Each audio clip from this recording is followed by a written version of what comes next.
Apparently, John Chayka is done with Arizona. And apparently, it's his call where he wanted to go. So I want to take a look at John Chayka, but I also want to get to what the breaking news is. This is directly from Sportsnet. From Elliot Friedman. Elliot's been breaking this today. It appears the relationship between John Chayka and the Arizona Coyotes fell apart over another job opportunity for the team's current general manager. According to multiple sources, at some point during the pandemic, the Coyotes were approached about Chayka's availability and granted permission for him to explore the situation. So somebody else came in and said, hey, we want to talk to John. He said, all right, he can talk to you guys. It was not a lateral move. He was not going to be the GM of another NHL team. So there's a lot of speculation about where's he going, what's going on. Apparently he cleaned out his desk this morning. That's one of the reports. That's when I started doing this board. He started cleaning out his desk, and when asked for a statement, is he still a general manager of the Arizona Coyotes, the answer was no comment. No comment means no. He's not the general manager. When it became apparent Chayka could leave, the Coyotes dug in and resisted. He reportedly has 3 years remaining on his contract. And until this occurred, owner Alex Mariuello was a huge supporter of this GM. And the 3 years he had left, he signed that contract last summer. So while I was doing all this, I was looking up videos on Chayka on the channel as well. And the last time I talked about Arizona, because I was going to talk about Arizona today anyways, because of the whole, they're moving to the Central, what's going to happen. Oh, I can look at that. And this is far more fascinating than them moving to the Central, at least at this point. Two sides discussed the possibility of a transition period where he'd stay as GM through the remainder of the season, but the talks didn't work out. So it sounds like John Chayka wants to go, and he's young, and he's basically a kid. He's 31 years of age, and he just turned 31 in June. So somebody came along and said, "Hey, you want another job?" And we don't know what that job is yet. We haven't heard anything yet from the team. That could come out between when I do this video and when it goes live. But it looks like he's out. Yeah, looks like he's out. And then it says at the bottom here, he hasn't attended practices. Sources indicate his office have been cleaned out. President and CEO Javier Gutierrez, Assistant GM Steve Sullivan, and Alex Mariuello Jr., the owner's son, are listed as strategic owner, business, and hockey operations are handling much of the team's business. This is a weird time for a general manager to walk away from a franchise. So the question I ask myself is an important one. Is it a good thing for Arizona, or is this he's leaving just before they turn the corner? The question gets asked, and this is something I saw on Twitter as well. The question gets asked, is John Chayka a good GM? And you will get an argument. People who defend him into the ground. He's a stats guy. He's a stats guy. He's into advanced stats. It's all about advanced stats, figuring out trends. This is what's going to happen. Now, for Arizona, the interesting thing is they really haven't made any traction under Chayka. But again, there are a lot of Coyotes fans that'll say in the comments of this video, hey, it was going to turn around next year. So was it? I don't know. Youngest GM in history when he was hired at age 26. That was in March of 2016. That season, the team went 35, 39, and 8. They scored 209 goals and they allowed 245. The issue for Arizona has been and seems to continue to be one of goal scoring. The goal scoring's coming from where and from who. And this is an issue. So he founded Stathletics in 2009, and that's his company. So he was then hired out of that to become the GM of the Arizona Coyotes in 2016. Now, we're going to look at his trade history because it's kind of a mixed bag here, to be honest. And I only covered the major ones in my eyes. There are a couple others I was kind of like, I guess that. But I want to make sure it's kept to one board because I want to keep it simple. So, June 16, 2016, this was his first deal. He traded a 5th-round pick to Dallas for Alex Goligoski, which I think was a good enough trade. Now, for Dallas, they saved some money in getting rid of Goligoski, and Arizona got some depth on the blue line. June 24th of 2016, so 8 days later, at the draft table, he gets things going.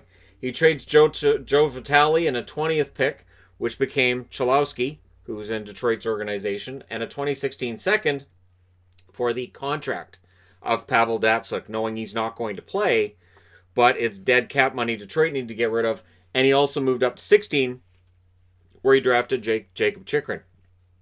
And of course, Chychrun's turned out to be a pretty solid defenseman. So I'm going to go ahead and say that's a win for Arizona, although moving up 4 spots and taking on all that cap money.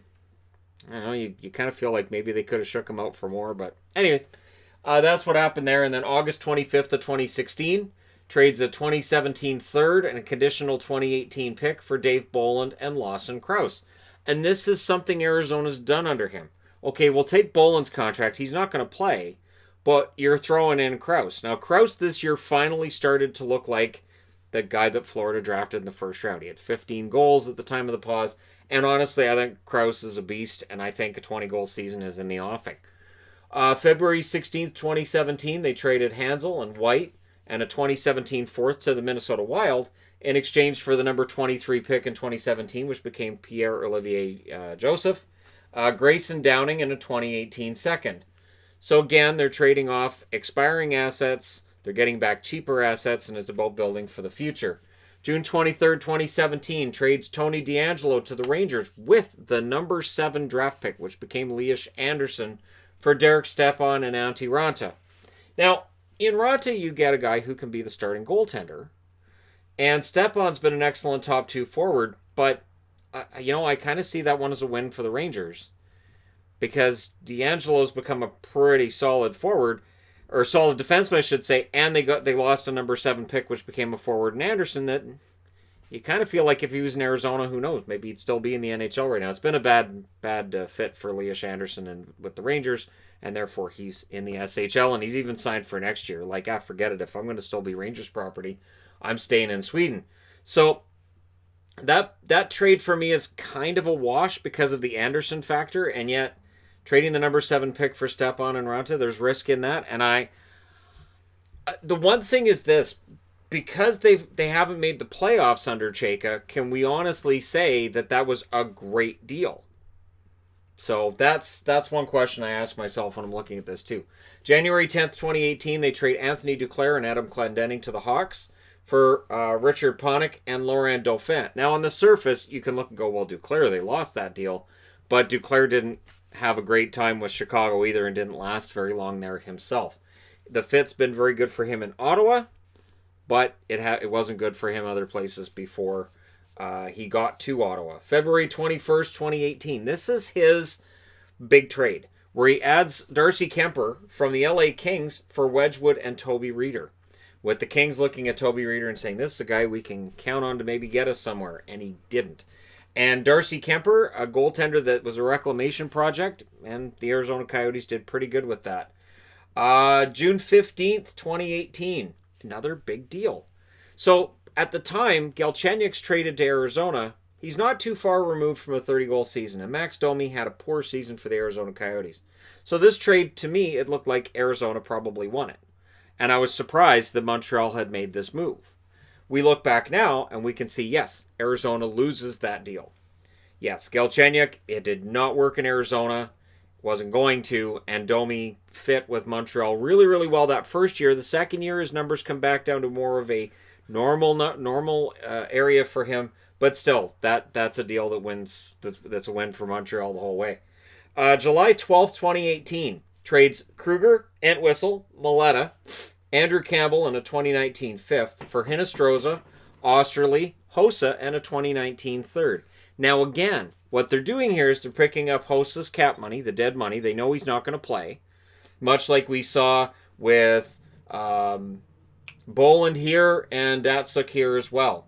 And then what you're also getting is you're getting Hinostroza, you're getting Osterley, and the guys you're trading are guys that weren't going to be factoring into it for you anyways. So this is one of those deals that I like it. I do. I think that this is a deal that is still kind of a victory for Arizona, and yet I will be the first to admit it was not a great season for Hinostroza this year. November 25th, 2018, they deal with Chicago again.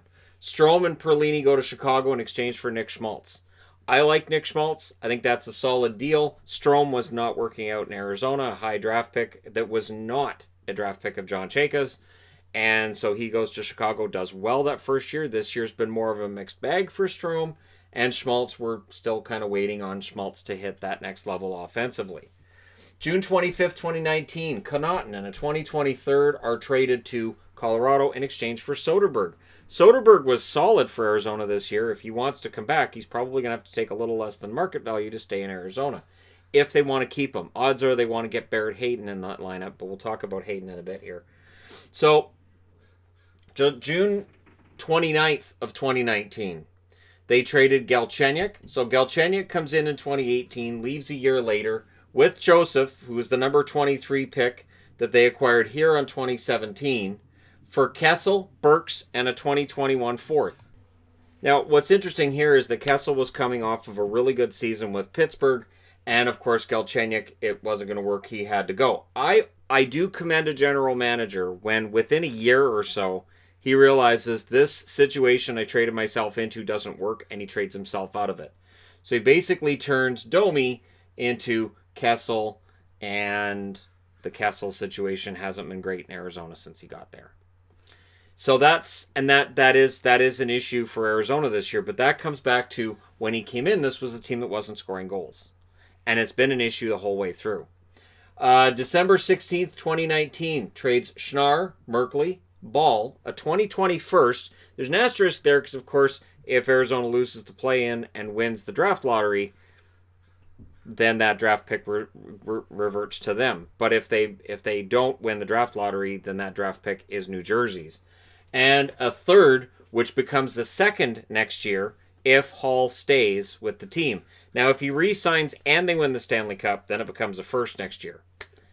I don't see that happening. But if he does both, then it becomes a first. And, of course, along with Hall, they also got Blake Spears. So those are your big trades. And again, it's to me, it's kind of a mixed bag with John Chayka. He's taken on dead money, and it's helped. What else he acquired with that dead money, I have my debates about whether or not. And again, you guys can let me know in the comment section below what you guys think about John Chayka's time in Arizona, because it is definitely not something that there's consensus on. So for next season, currently it shows on Cap Friendly they have $1.5 million in cap space. That's it. And Hosa's $5.25 million, I believe, is in that as well. So that means about $6 million altogether. For restricted free agents this summer, they have Hinostroza and they have Fisher. Hinostroza only 5 goals and 17 assists this year. And Fisher, these are not major raises that should be coming down the pike. And then next summer is the big one, or next fall, I guess, is the big one, depending on when we get free agency next summer or fall. Connor Garland, 22 goals, 17 assists, 39 points. Now, those totals would not usually result in a huge raise for a player. But in Arizona, those 22 goals are huge. So when we look at their overall cap situation, it is a complicated cap situation. Now, the highest paid player on the team is Oliver Ekman-Larsson. Nobody's going to say he's overpaid. $8.25 million until 2027. It's a long contract, but it's understandable. 9 goals, 21 assists, 30 points. Now, up front, their highest paid player is Phil Kessel, $6.8 million. 14 goals, 24 assists, 38 points. Did not live up to that $6.8 million. Derek Stepan, $6.5 million until next year, whereas Kessel's got 2 more years left. Stepan, 10 goals, 18 assists, 28 points for Stepan. Stepan, again, if you can view him as a top 2 center, you can view him as being a very useful player, but 10 goals, if that's one of your top 2 centers, that's an issue. Schmaltz, 11 goals, 34 assists, 45 points. Makes $5.85 million until 2026. I like Schmaltz. I do. But that is a long contract. And I'm not sure that he's earned it. One thing with Chayka's contracts is he's paying these guys for what they're going to do. And some of them are going to do it, and some of them are not. There is a risk in that. Dvorak, $4.45 million until 2025. 18 goals, 20 assists, 38 points. Christian Dvorak had a very good season. And yet, 18 goals, nobody hit 20 that's on this part of the board. Your 20-goal scorer is down here. It's Connor Garland. He's the restricted free agent next summer. This is why it gets tricky, because if you're the agent for Connor Garland, you can look and go, well, gee, if Nick Schmaltz is worth $5.85 million and he's got 45 points, my boy here, Garland, with 22 goals and on pace to probably score more points than Schmaltz if they played the same number of games, will start at $6 million and will look probably higher than that. And that's even with a flat cap. You're going to look at that and say, well, we should be worthy of 6 then, since Schmaltz is 5.85. And when you consider the amount of cap space they have, things get kind of tight pretty fast. Grabner, $3.35 million until next year. 8 goals and 3 assists for Michael Grabner. It just hasn't been great. Clayton Keller, $7.15 million. I took a lot of heat when Keller signed that massive extension that goes till 2028. I said, I don't know that you want to be spending that much money on the guy until he's at least started that third year. Well, 17 goals, 27 assists, 44 points. Again, you may be a Coyotes fan, you may be an NHL fan that says, hey, Keller's going to be absolutely fantastic. There's no risk in that contract. That's going to be a bargain.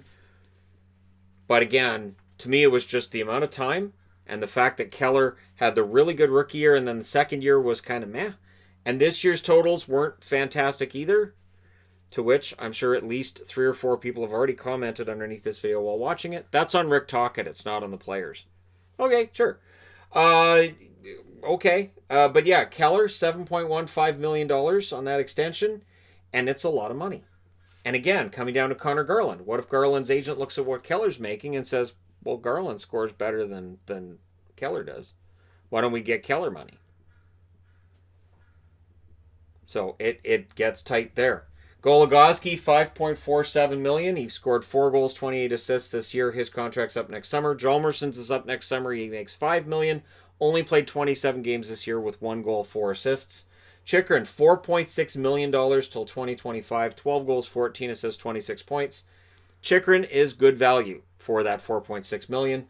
Demers, $3.93 million, expires next summer. 11 assists for him. In net, they're spending $8.75 million for the combination of Raanta and Kemper. Ranta's up next summer. .921 save percentage. Kemper, .928 save percentage. Of course, signed the 2-year extension at $4.5 million each year. Hinostroza and Fisher, as I said, are RFA. Your UFAs are Soderberg and Hall. Hall in 35 games with Arizona, 10 goals, 17 assists, 27 points. So again, if we're in a situation right now where Chayka has stepped away, and he's like, okay, I'm leaving, is the team in a better spot right now than when he took over, really? So 2016-2017, his first year in control of the team, 30, 42, and 10. 197 goals, 260 against, 70 points. 29, 41, and 12 the season following that. 208 goals for, 256 goals against, 70 points. Last year they were 39, 35, and 8. 213 goals for, 223 against, 86 points. This year 33, 29, and 8. And in the first time since Chayka took over, they've scored more goals this year than they allowed. 195 to 185. 74 points. They were on pace for 86.7, so we'll round it up to 87 points. So the value's there. If you want to make the argument that Chayka did a good job and he should get another GM job at some point in the NHL. But when you look at it, in goals for, the season before he takes over, they're 24th. The seasons following, they're 27th, 30th, 27th, and 21st. Goals against, the season he took over, they were 25th. After that, 28th, 22nd, 6th last year, and 14th this year. So the overall numbers tell you they were making incremental improvements in some areas, yes, but playoff level, probably not. And I would argue that while you've got Hayden coming up, is that going to be enough to make this team a playoff team next season? And then you've also got the problem that Seattle's coming in, and these guys are moving to the Central, and that will make things more difficult for Arizona. Travel-wise, being in different time zones more often, and just it's going to make things kind of a mess. So at the draft, it's still too early to say whether or not Chayka's draft picks have been great. But not a lot of them have made the NHL. Keller was drafted at 7 in 2016, Chychrun at 16 in 2016, and the two make a combined $11.7 million as of next season. 2017 drafts Joseph, and of course Joseph got traded right here. 2018, Barrett Hayden. Joseph gets traded right here for Kessel. 2018 drafts Barrett Hayden, and you can have the opinion that he's a flop. You can have the opinion he's on his way up. He'll be good. Injuries have held him back. Whatever argument you want to make, we don't know yet. It's still too early in my eyes. 2 years out from the draft's too early. 2019, last year drafts Victor Soderstrom, and this year, who knows where they're drafting. I guess as we look at Chayka likely being done in Arizona, the question I have at the end of all of this is the team right now in better shape than it was when he got there? Is the team in position right now to become a very good team in the West? And if not, if you're going to make the argument that it's not, I would counter and say then maybe he did them a favor by walking away if that's the case. It is really hard to grade general managers, and going over his record, I thought, um, we could definitely have that conversation with Jim Benning in Vancouver, and a lot of the conversation would be darn near identical. The difference is with Vancouver, you've got Pedersen, you've got Hughes, you've got Demko and net, you've got all these young guys that have been brought up that look like they're going to be the keystones for the future. Here you've got Keller, you've got Chychrun. I would not put Keller and Chychrun on the same level as Pedersen and Hughes. But again, if the argument was made after this season by ownership, well, Benning's out, we're not getting any better. If they lost this play-in against Minnesota and they lose they lose next year's draft pick, it would make sense to me on some level. So yeah, we'll see. We'll see where John Chayka ends up. That's the question. He apparently has another job lined up. It's where and what is that job going to be? That is not a general manager's job. Is it something stats related? Does he somehow just say, you know what, I kind of miss doing the stats thing. This whole general manager thing I don't really enjoy. Or maybe it's in Arizona. I don't know. I don't know where the issue is. We will see as this story continues to develop. But let me know what you guys think in the comment section below. Don't forget to hit like and subscribe. If you're browsing your way through, you just happened upon this video. And again, the question is simple. Good GM? Bad GM? Very young GM learning on the job? Let me know your thoughts. Thank you guys so much for watching, for all your support. I will talk to you again soon.